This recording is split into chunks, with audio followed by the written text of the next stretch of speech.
What's up, everybody? This is Will with California Hooklift Trailers, also lightweight debris removal. We're headed over to a customer's house. We just got a last minute call for a dumpster rental here in Vista, and we was about to call it quits for the day, but got the call, so we're gonna go over there and take care of our customer.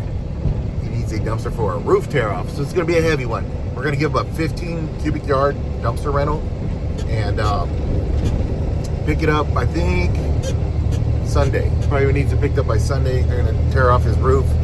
And I just want to do a quick video for you guys, show you from the start to finish process of delivering a dumpster and why it's important to document your delivery and talk to the customer and get some information. And I always take photos and since I'm always constantly making videos, I videotape every single drop off. And the reason being is I had an incident last year where I was making a video after dropping off the dumpster, and then when I picked it up, I actually made another video, a YouTube video I was gonna post, and I never used that material though. You know, I just like, okay, had enough of those, because we're doing so many dumpster rentals. I just felt like, man, we're just showing the same thing over and over again. So I had enough material, I didn't use it. Later on, because it was rented through a third-party company, it was a roof company that's a national brand, and they're not in California, but they needed that dumpster for their customer. So what happened was there was a complaint made. The homeowner was like, hey, someone broke this pipe. And we were like, really? And it ended up being a big pipe. It was a main sewer line, a clean out.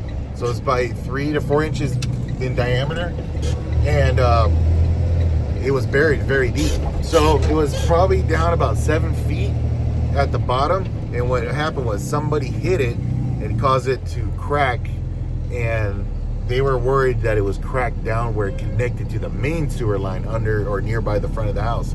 So what looked to be like probably a minor incident required somebody to break up some concrete, get a backhoe out there and dig down to check it.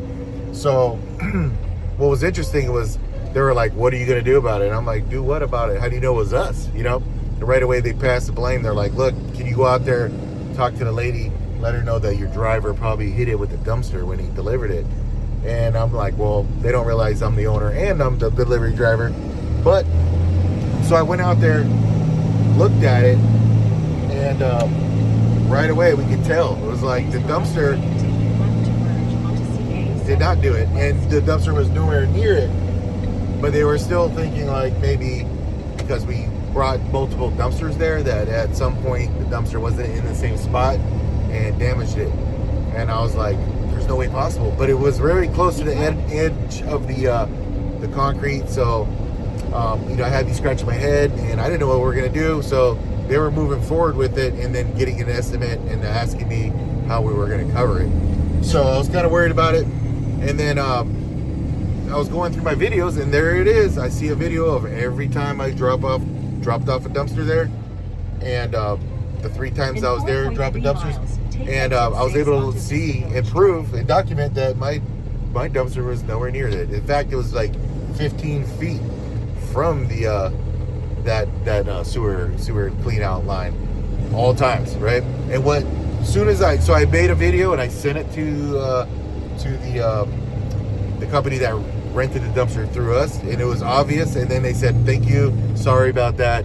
And they immediately went after the roofer, because what happened was there was no film or footage showing that the roofer did it, but it was in the direct path of the backyard. And it was kind of obvious that they were running roofing material on the side of the house, right there where the clean out was. And more than likely someone hit it with a wheelbarrow coming through there, or maybe they were using a piece of machinery like a bobcat or something like that to hit it. And it probably was a wheelbarrow, more than likely, because that's what they're using to load the dumpster. They're using wheelbarrows, bringing it to the front and loading it into the dumpster.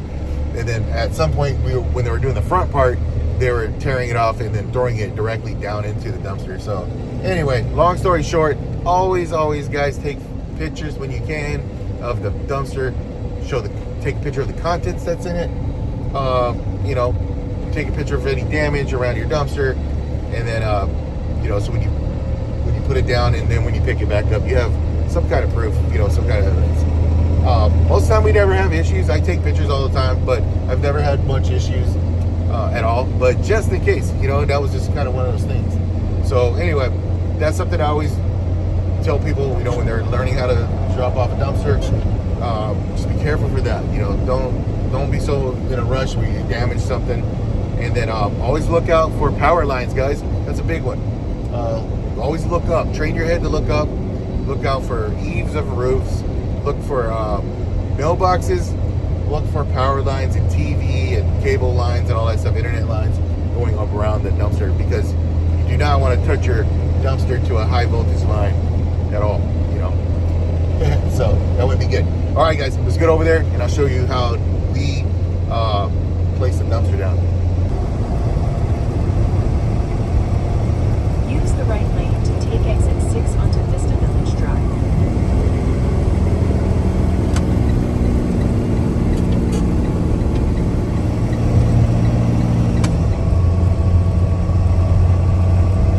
A little bit of traffic out today, guys. Every time it's Friday, one thing I do always is I remind myself it's Friday. I'm like, it's Friday, just be careful. People don't drive as good on Fridays, that's for sure. Everybody's like rushing home. It's the holidays coming up, so often people are just like scatterbrained and not really paying attention. So drive extra careful. What I try to do is be predictable. You know, by what I mean by that is I drive with a huge gap in front of me, and I hold my speed, you know, consistent. Instead of speeding up, slowing down, cutting lanes, moving, I try to get in the far right lane and just, you know, cruise at a good speed, maybe 55, 60. Sometimes on Fridays, I always just drive really slow, and I hang back and just let the traffic go by me. Try not to make any rash decisions, moves, because people are just like zigzagging. Nobody uses signals, it seems like, nowadays, and they're expecting your truck to be going straight, and they just kind of maneuver around you. So that's what I try to do, is try to drive super careful and be as predictable as possible. So let's go ahead and get over there. All right, getting closer over here. But as the driver, you want to make a decision. If you're, it depends on what type of equipment you're driving also, but if you're pulling a trailer, you definitely want to approach the house or the driveway with your on the driver's side. Meaning, when I'm pulling up to it, I'm looking at the house on my left side if I'm in a trailer, because then I could jackknife the trailer and, you know, pull the trailer in on my driver's side, on my left side. If you do it the opposite way, you come in the driveways on that side, when you pull up, now you got to back in on your blind side, and it's never a good. If you have to do it. But if all possibility, pulling a trailer, you always want to back into something, an alley, a dock, wherever you're backing into, do it on your driver's side. It's always the safest bet. If you're in a straight truck like this, it really doesn't matter. Like, it doesn't really matter, because it's almost like driving a car. But I still try to approach it on my left side if I have the choice, on my driver's side, even in a straight truck. But it doesn't really matter in one of these trucks. It's very easy to see where you're pulling up at. Another thing is the customer asked if I could place the dumpster close to these as possible under his eave, because they're going to be having a roofer take the shingles off, and they want to be able to just push it right off the roof right into the back of the dumpster. So in these cases, I always have the homeowner, or Christina if she's with me, stand by the garage door and just make sure I stopped in time before hitting the garage door, because it can happen, guys. You barely touch a garage door with one of these dumpsters, it'll dent it or push it in and damage it. So that's what I'll do. I actually made sure that the guy would be there and back me in, so, you know, limit my any kind of problems. So it's gonna be coming up here in a second. Let me turn this off. All right, house should be coming up soon here. All right, it's the one on the left right here. So I'll pull around and see if we can talk to the homeowner real quick. We'll pull it right up under the eave right here. All right, and I always jump out and videotape not videotape, just film the dumpster. Close enough. All right, got it delivered. Homeowner was there. He showed up a little bit later. I thought he was gonna be there waiting for me. I texted him. I guess he got tied up in something, and then he showed up just now, right when I was filming. But met his wife. But the thing is, you also want to make sure you take photos and pictures, because you know, you just never know, guys. Like I was explaining in the beginning of the video, you don't know if they're gonna say, hey, whatever. Or how about someone shows up with equipment like a bobcat, and they decide to push your dumpster out of the way or pull your dumpster out of the driveway with a bobcat. I've had that happen to me, where I drop off a dumpster, show back up, and it's not there, and I'm like, what? Turn around, look, it's across the street, and you're like, how did my dumpster go over there? From what? You're like, whatever. And then the door looks kind of cockeyed, like they were pushing on it with a bobcat. You just never know. And then one more tip for you guys, a pro tip, is that always, like, if you run into an incident or you hear about an incident, you're watching YouTube and Will's like, yo, this is what happened. Modify your agreement. Always just add little clauses there, okay? Go on there. A good resource is ChatGPT if you want to learn how to write it up in your specific state laws or whatever. But basically, just add it to the wording of your existing contract. I think it should be growing and growing every year. You know, once you start, you might start off with just the basic stuff, and then as you're going, you're seeing the issues, and then you're like, hey, I got a lot of different ones in here. If you guys want tips on that, let me know. Put a comment down below. I'll make a video about that. Ours is pretty long, and over time, yeah, I mitigate a lot of stuff, because stuff happens, guys. And the saying goes, if it's not documented, it did happen. So, and then you always have something to point to. I'll give you another example, just real quick while I got you here. We put recently, I put a clause in there. I say no wet paint at all. Even empty buckets. I tell them, if you put empty cans into the dumpster, please put them in contractor bags. That's what I put in there, because guess what happened, guys? We had some rain last year, and somebody threw a bunch of, you know, what appeared to be empty 5-gallon buckets, but there's always that residue in the bottom. Some of them had more than normal, and guess what, guys? Guess what happened? The rain sucked up all that paint, and guess what happened? That stuff seeped out down the driveway, and the person was like, hey, what are we gonna do about this? And I'm like, I said, look, you know what? It doesn't appear they were in contractor bags. And they're like, nobody told me. And I'm like, let me see. I highlighted the part on the contract. He said, look, it's right here. You know, it's supposed to be in contractor bags. And then they're like, oh, we didn't do it, you know. But always protect yourself. If you're not sure, protect yourself anyway, right? Put it in there, guys. You know, like I said, if you guys want more information on that kind of stuff, or any information on what we do as far as covering ourselves, CYA, covering our contractors, guys, like our contractors, you got to look out for them too, because a lot of times you're dropping off stuff, probably dumpsters for them, and they have subcontractors. So I always keep an eye on the dumpsters, let the contractor know, like, hey, someone threw something in there, take pictures of it.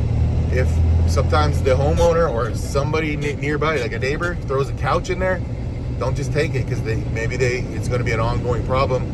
They should have been notified. The contractor should have been notified, and then we could have put signs up, or they let someone know and say, hey, we're not covering this, or charge the person, you know, living there. Like if it's someone leasing that place while it's being worked on, and that dumpster's there and they're using it for personal trash, the contractor can get compensated, you know. So I give them a little quote for what extra stuff was in there, and they can charge it to the you know, whoever's living there, leasing it or whatever. But those are just examples on why you need to protect yourself, guys. Don't just drop off dumpsters and take off. Another tip, guys, before I go, I watch a lot of same-day dumpster rental videos out there, and one tip that I use all the time now is don't just drop the dumpster and roll out, guys. I know it's tempting. That's why I love dumpster rentals, because you can do that. You don't got to talk to people if you don't want to. However, you're missing opportunities, because right now, just talking to the gentleman right before I left, and he was like, yo, I need this, I need that. Do you guys do this? And I started explaining everything we do. We do Bobcat work. That I told him that we also sell trailers, and he's interested in getting a trailer for his contractor business. So yeah, so always drop cards, tell people what you do, offer solutions. I'm pretty savvy now because I've been doing this 5 years. I can see what, kind of talking to people, what industry they're in. I can kind of offer them things that we do, even like equipment moving or car hauling or whatever, whatever they could use, I throw it at them. And then guess what, when things pop up, they give me a call. And if you sound like you got solutions, a lot of times people use you because they want to stay in touch with you, because if they have a problem with something, you're a good resource, just to talk to them and point them in the right direction on a lot of things. So anyway, food for thought, guys. Anyway, see you on the next one, guys. So almost forgot, guys, California Hooklift Trailer, don't forget about that. If you guys need equipment, you need dumpsters, if you got doesn't matter what kind of equipment you have, if you need dumpsters, let us know. We can get you dumpsters. We work with a lot of manufacturers that do ship dumpsters near us, so let me know. Give us a call, 1-866 Fill and Go. That's FILLNGO. Let me know, and then we get you into a trailer. We get you in a hook lift trailer, standard rail, trucks even, guys. Like I said, we're a licensed dealer in California, so we can sell new vehicles, used vehicles. I'm a broker, so if you needed me to go find you a vehicle, source it for you, I can do that too, guys. So just let us know, guys. Please, if this was helpful information, please subscribe to this channel and give me a thumbs up, guys. All right, have a good day.